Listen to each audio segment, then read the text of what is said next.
오늘 말씀을 통하여 믿음의 경주라는 말씀으로 함께 은혜 나누겠습니다. 선포해 봅시다. 믿음의 경주. 지난 시간 우리는 소위 믿음장이라고 불리우는 히브리서 11장의 마지막 결론의 말씀을 살펴봤습니다. 그러니까 히브리서 11장 말씀까지 우리가 다 살펴보고 오늘 12장 말씀을 시작하는데, 오늘 12장 1절은 이렇게 시작합니다. 이러므로. 뭐라고 시작했다고요? 이러므로는 접속사로 시작되었습니다. 그러니까 앞에 있는 말과 뒤에 있는 말을 연결하는데, 앞에 있는 말씀 히브리서 11장 믿음장을 서로 연결하는 이러므로라는 말씀으로 히브리서 12장이 시작되는데, 히브리서 12장은 믿음의 경주라는 말씀으로 시작하고 있습니다. 다시 한번 선포해 봅시다. 믿음의 경주. 히브리서 기자가 말하는 믿음의 경주는 우리가 잘 아는 마라톤을 의미합니다. 마라톤 다 아시죠? 아주 오래오래 달리는 거예요. 42.195km. 그 42.195km 뛰다가 심장이 잘못되는 사람도 있고, 다리가 쥐가 나고 경련이 나는 사람도 있고, 목숨이 왔다 갔다 할 정도로 참 힘든 경기가 마라톤이지요. 그래서 경기에서 1등하지 못해도 끝까지 완주한 것에 더 큰 의미를 두기도 하는 경기가 바로 마라톤입니다.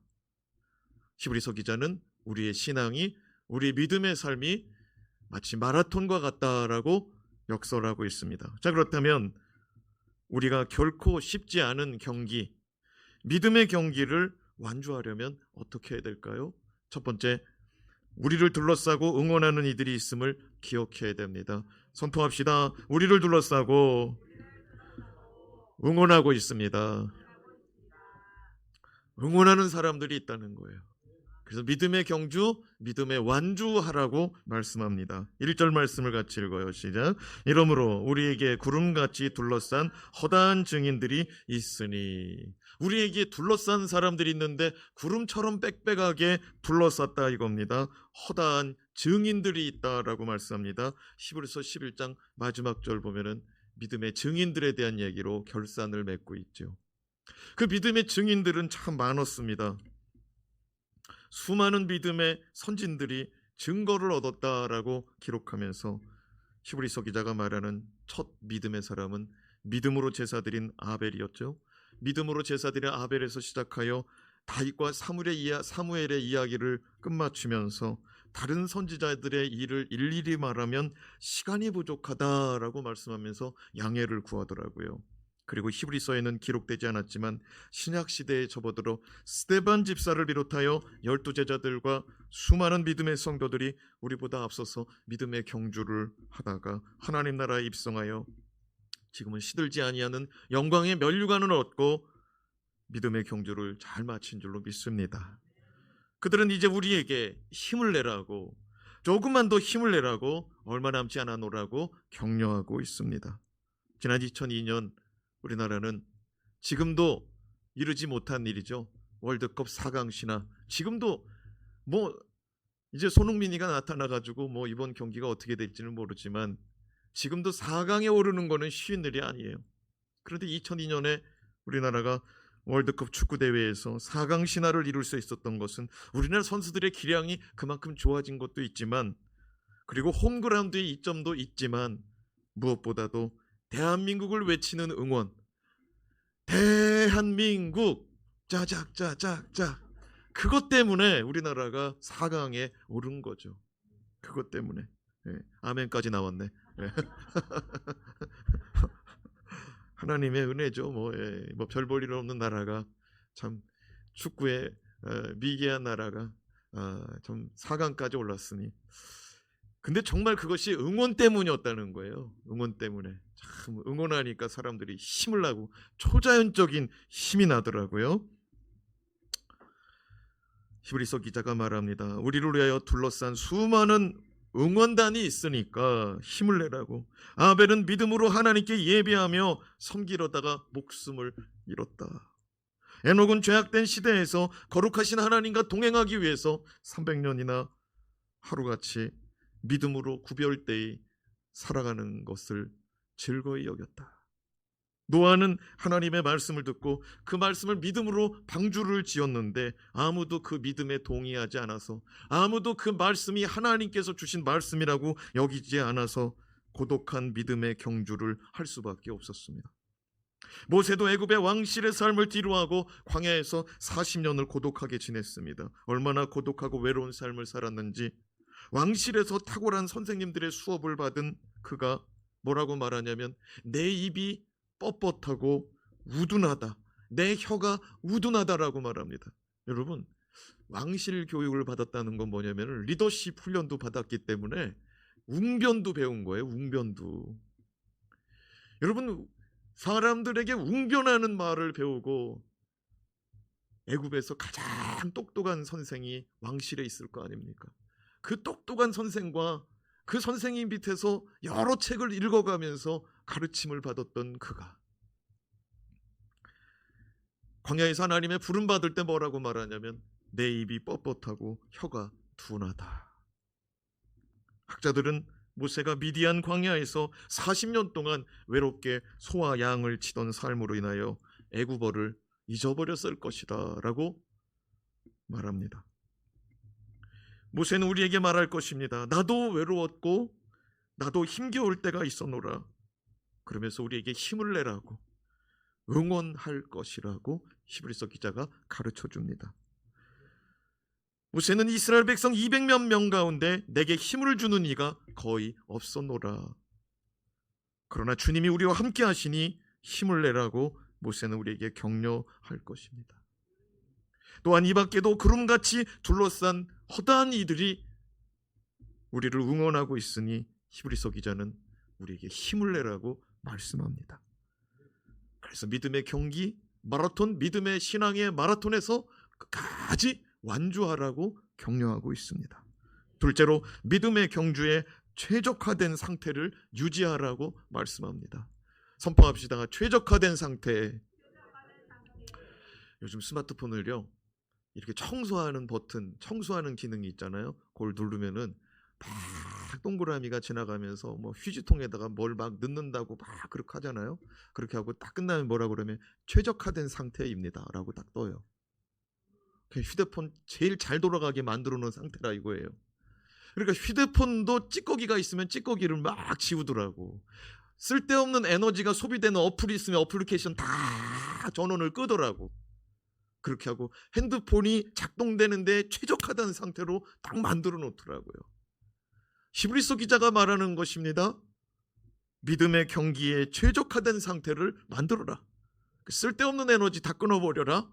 뭐 찌꺼기 있는 거 다 지워버려라 라고 말씀하기를 성경으로 이렇게 표현합니다. 1절 말씀 시작. 이러므로 우리에게 구름같이 둘러싼 허다한 증인들이 있으니 모든 무거운 것과 얽매이기 쉬운 죄를 벗어버리고 인내로써 우리 앞에 당한 경주를 하며.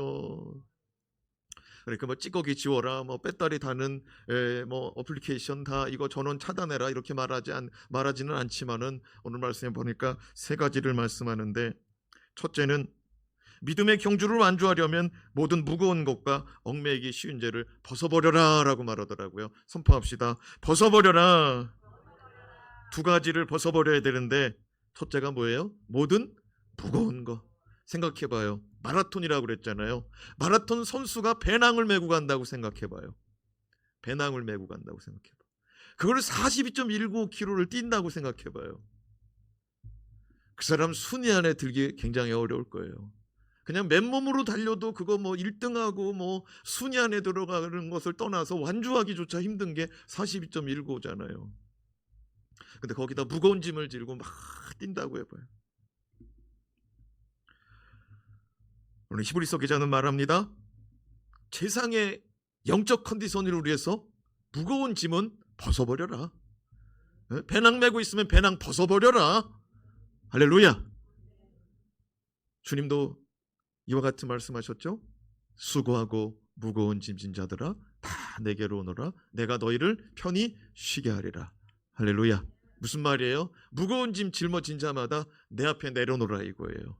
오늘 이 밤에 예수 앞에 우리의 무거운 짐 다 내려놓고 갑시다. 그리고 또 뭘 벗어버리라고 그랬냐면 얽매이기 쉬운 죄도 벗어버리자라고 말하더라고요. 선포합시다. 얽매이기 쉬운 죄. 이건 무슨 말이냐면요, 달리기 선수가 달리는데 줄이 엉클어져 있어요. 그래가지고 거기 달리다가 다리에 그냥 줄이 엉클어진 줄이 딱 묶였다고 해봐요. 그러면 어떻게 되겠어요? 달리는데 달리기가 발이 어떻게 되겠어요? 발이 안 달려지는 거예요. 그 얽매인 줄을 막 질질질 끌고 가야 되는 거예요. 발에 마치 그물이 걸린 거랑 똑같은 거예요. 얽매이기 쉬운 죄는 달리기 선수 발에 엉킨 줄과 같아요. 죄의 문제를 해결하지 않고서는 믿음의 경주가 어렵다는 거예요. 죄의 문제가 다 끊어지고 해결되어지기를 주님의 이름으로 축원합니다. 마지막으로 최상의 영적 컨디션을 유지하려면은 인내하라고 말하더라고요. 두 가지 벗어버리고 세 번째는 인내하라고 말하더라고요. 첫 번째 벗어버릴 게 뭐예요? 무거운 짐. 두 번째 벗어버릴 게 뭐예요? 얽매이기 쉬운 죄들. 세 번째는 인내하라고 말하더라고요. 인내가 최상의 영적 컨디션을 유지하는 데 꼭 필요하다고 말하더라고요. 마라톤 선수는요, 100m 선수가 아니에요. 100m 선수는 부지런히 뛰어가지고 얼른 끝내놓고 자리에 앉아서 헉헉헉헉헉 그러고 앉아있는 거예요. 100m보다 조금 더 뛰는 게 뭐예요? 200m, 400m. 조금 더 뛰는 게 뭐예요? 800m. 800m도 우리는 어렸을 때 뭐 했어요? 계주했잖아요. 서로 나눠가면서 200m씩 나눠가면서. 근데 그 정도가 아니라 42.195km예요. 42.195km. 그러니 이것은 인내 없이는 도저히 달릴 수 없는 경기입니다. 인내라는 말은 히브리어로 슈퍼모네, 뭐 신경 안 써도 돼요. 그냥 견딘다, 이겨낸다라는 뜻이 있다는 거예요. 한번 선포해 봅시다. 인내. 히브리어로 뭐가 있어요? 견디고 이겨내고. 그냥 견디는 것도 믿음이라고 말하더라고요. 오늘 이 자리에 앉아있는 것만 해도 믿음이에요. 앉아있는 것만 해도 믿음이야. 네. 근데 여러분, 어떤 일을 만날 때 그냥 견디는 것도 믿음이더라고요. 근데 견디기가 어려워. 견디기가. 왜냐하면 생각지 못한 일들이 탁탁 그냥 나타나 버리기 때문에 견디기가 어려워요. 그런데 인내라는 말은 견디고 이겨내는 것이더라고요. 견디는 것만 해도 이겨내는 것이다라고 말하더라고요. 한번 선포해 봅시다. 주 예수여, 잘 견디게 하옵소서. 잘 견뎌보세요. 잘 견뎌보세요. 낙심하고 좌절할 일이 있고 멈추고 싶고 주저앉고 싶고 포기하고 싶을 때에 인내는 우리의 믿음의 경주를 완주하게 한다라고 말씀하더라고요. 우리의 신앙 요소 가운데 필수 덕목 중에 하나가 바로 인내입니다. 잘 견뎌내고 잘 이겨냅시다. 마지막으로 예수 그리스도를 바라보는 것이 중요합니다. 선포합시다. 예수 그리스도를 바라봅시다. 믿음의 경주의 목표는 예수 그리스도입니다. 예수 그리스도를 바라보고 예수 그리스도를 쫓아가고 예수 그리스도를 힘입어 완주하는 거예요. 선포합시다. 예수를 바라보고 예수를 쫓아가고 예수를 힘입어 완주합니다. 자, 오늘 주옥 같은 말씀이 막 선포된다. 그죠? 다시 한번 선포해봐요. 예수를 바라보고 예수를 쫓아가고 예수를 힘입읍시다. 2절 말씀 같이 읽어요. 시작. 믿음의 주여 또 온전하게 하시는 이인 예수를 바라보자. 히브리서 기자는 믿음의 주여 온전하게 하시는 예수를 바라보자라고 말합니다.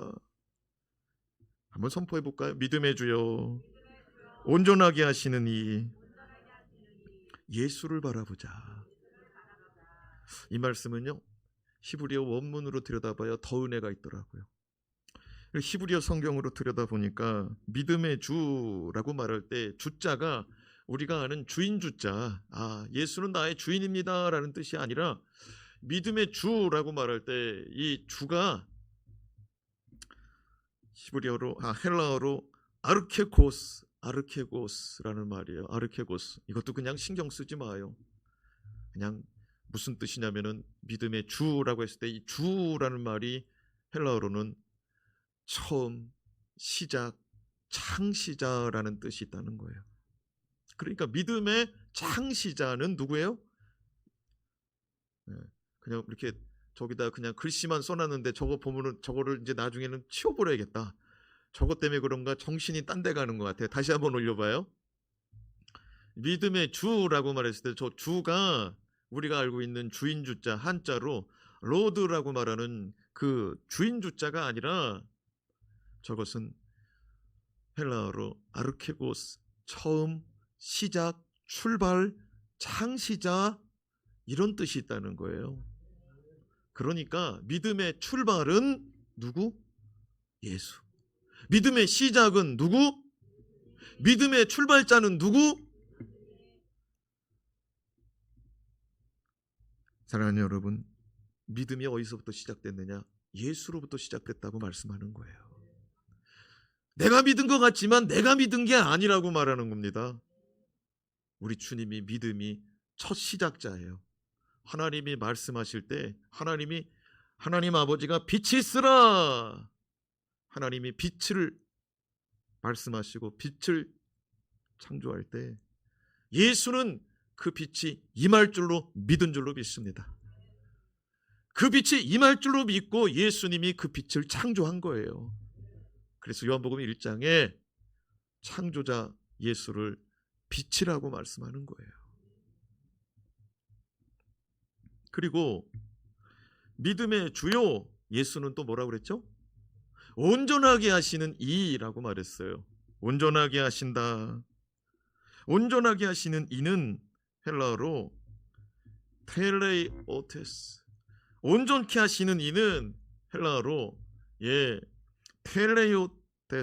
텔레오테스예요. 이게 무슨 뜻이냐면은 온전케 하시는 이라는 뜻은 끝이라는 말이에요. 아까 시작 예수라고 그랬죠? 끝도 예수예요. 믿음의 주잖아요. 믿음의 주, 믿음의 시작이잖아요. 이 끝은 무슨 끝일까요? 저녁이라서 다들 고단한 일이 많았나 봐요. 믿음의 시작이 누구예요? 믿음의 끝이 누구예요? 그래요, 예수라고요.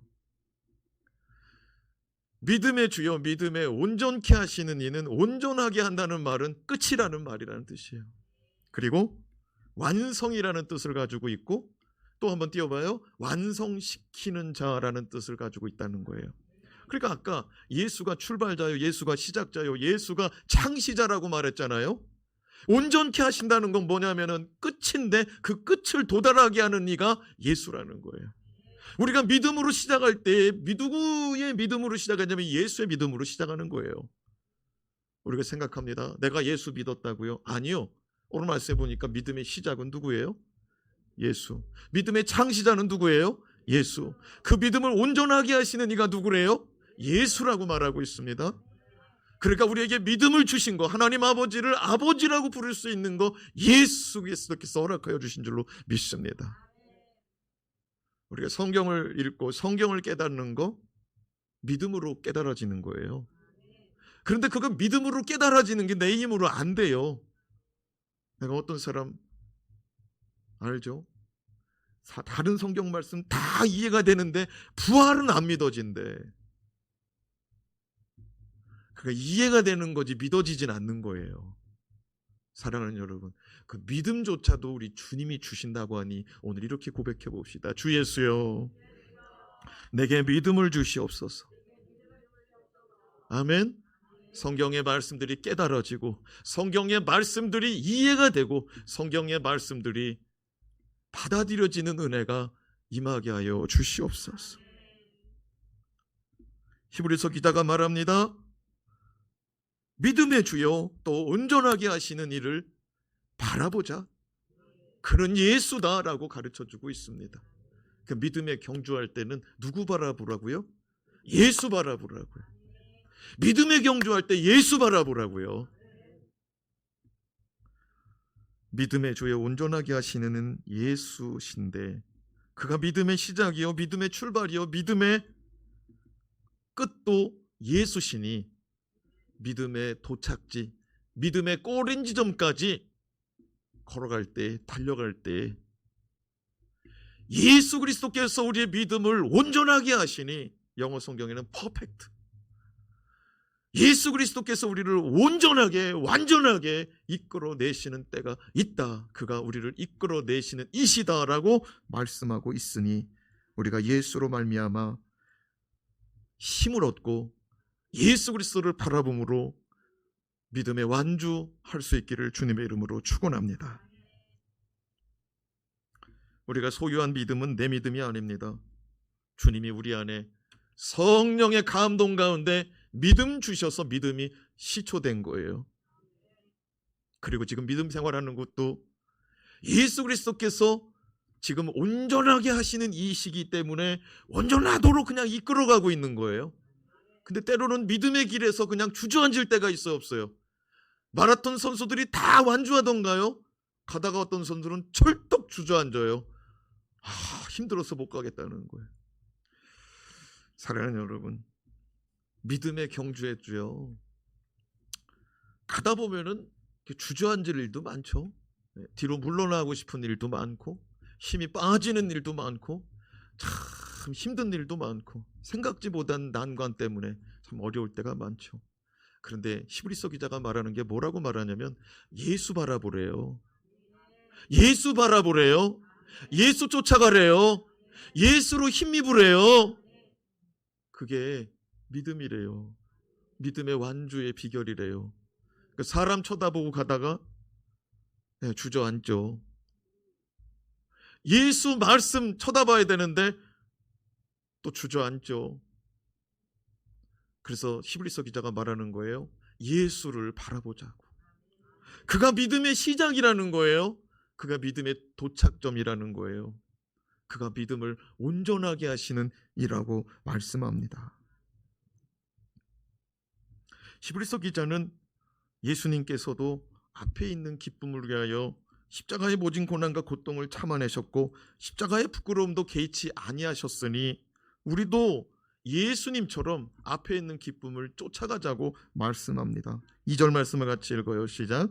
믿음의 주여 또 온전하게 하시는 이인 예수를 바라보자. 그는 그 앞에 있는 기쁨을 위하여 십자가를 참으사 부끄러움을 개의치 아니하시더니 하나님 보좌 우편에 앉으셨느니라.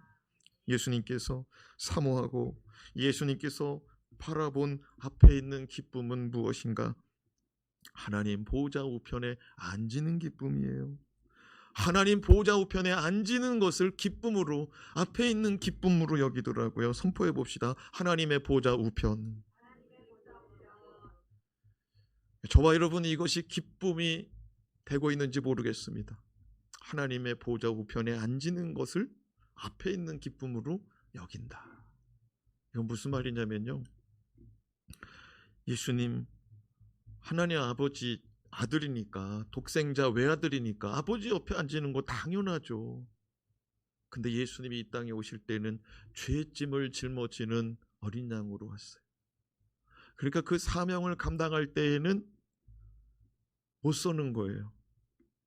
그런데 그 사명을 다 감당하고 나서는 다시 아버지 곁에, 아버지 보좌 우편에 앉을 수 있다는 거예요. 여러분, 우리가 죄가 있으면 하나님 앞에 나오기 어려워요. 죄가 있으면 하나님 은혜 받기가 어려워요. 예수님이 죄짐을 짊어지고 십자가의 길을 걸어가는 거예요. 근데 이 길을 다 걸으면, 이 십자가의 길을 다 걸으면 내가 다시 내 사랑, 내가 사모하는 내 아버지 우편에 앉을 수 있다. 여러분, 이것은 하나님 아버지 사랑, 하나님 아버지와의 친밀함이 없으면 안 되는 거예요. 예수는 아버지 곁에 있는 것을 가장 큰 기쁨으로 여긴 거예요. 근데 우리는 하나님 아버지보다, 예수님보다, 성령님보다 좋은 게 더 많아. 그러다 보니까 그게 별 가치가 없는 거예요. 우리가 믿음 생활하지만 그게 별 가치가 없다고요. 그래서 신앙생활하는데 힘들어, 고돼요. 왜냐면 세상에 할 일이 너무 많아. 세상에 할 일이 너무 많아.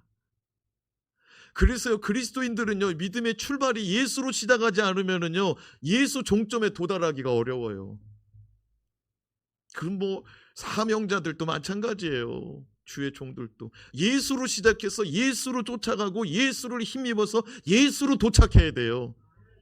근데 예수로 시작해가지고 예수로 가다가 중간에 딴 데로 가는 경우도 굉장히 많아요. 여러분, 우리가 이 땅에 존재하는 목적,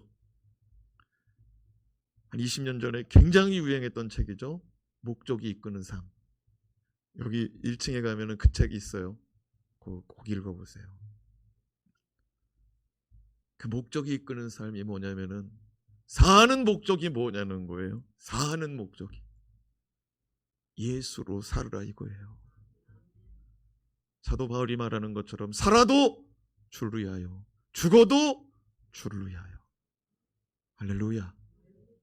사는 목적이 뭐냐는 거예요. 사는 목적이 뭐냐는 거예요. 그래서 목적이 이끄는 삶을 한번 만들어 보자. 그래서 체질 변화시키는데 40일 걸리는 거로 써놨어요. 거기서 그렇게 완전히 바뀌는 거로, 사상이 그냥 아주 그냥 목표가 완전히 예수로 바뀌는 거 40일. 그래서 뭐 목적이 이끄는 삶 40일 캠페인, 뭐 전국에 있는 교회들이 여기저기서 그 책 가져다가 막 뭐 40일 새벽 기도하고 40일 뭐 저녁 기도회 하고 막 그랬어요. 그 미션이 있거든요. 40일 동안.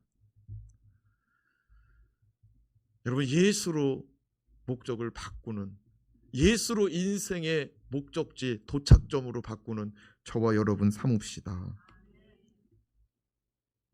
예수님은 아버지 곁에 앉는 것을 가장 큰 기쁨으로 여기셨어요. 하나님 보좌 우편에 앉으시는 것을 가장 큰 기쁨으로 여겼다고요.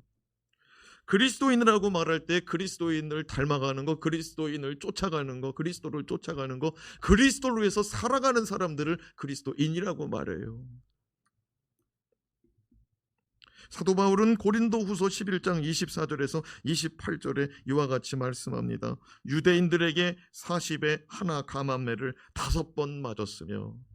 여러분, 40에 하나를 빼면 얼마죠?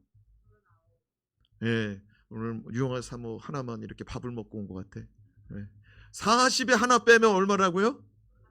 예, 39, 예, 39. 이것을 몇 대 맞았대요? 5번 맞았대. 몇 번? 5번 맞았대. 근데 유대인들이 매를 때리는데 이제 곤장 같은 태장을 하는데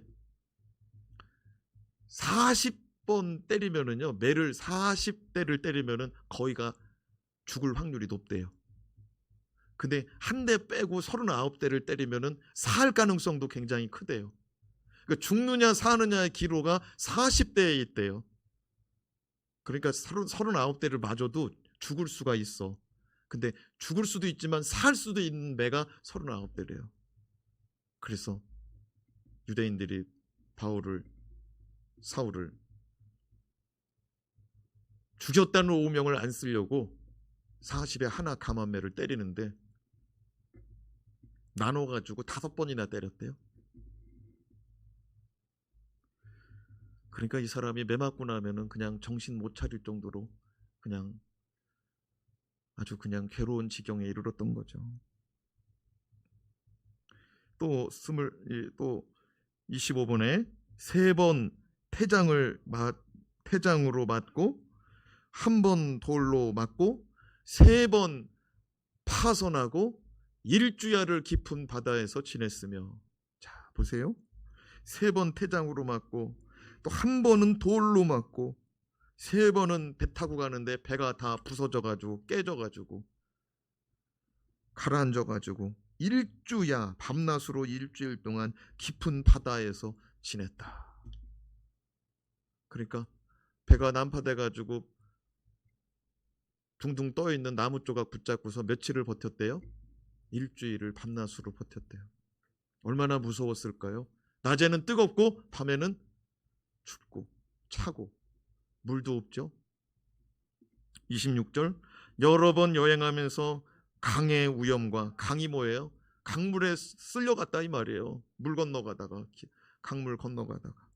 여러 번 여행하면서 강의 위험과 강도의 위험과 동족의 위험과 유대인들이 또 위험하게 했다는 거죠. 이방인의 위험과 시내의 위험과 광야의 위험과 바다의 위험과 거짓 형제 중에 위험을 당하고 또 수고하며 애쓰고 여러 번 자지 못하고 줄이며 목마르고 여러 번 굶고 춥고 헐벗었노라.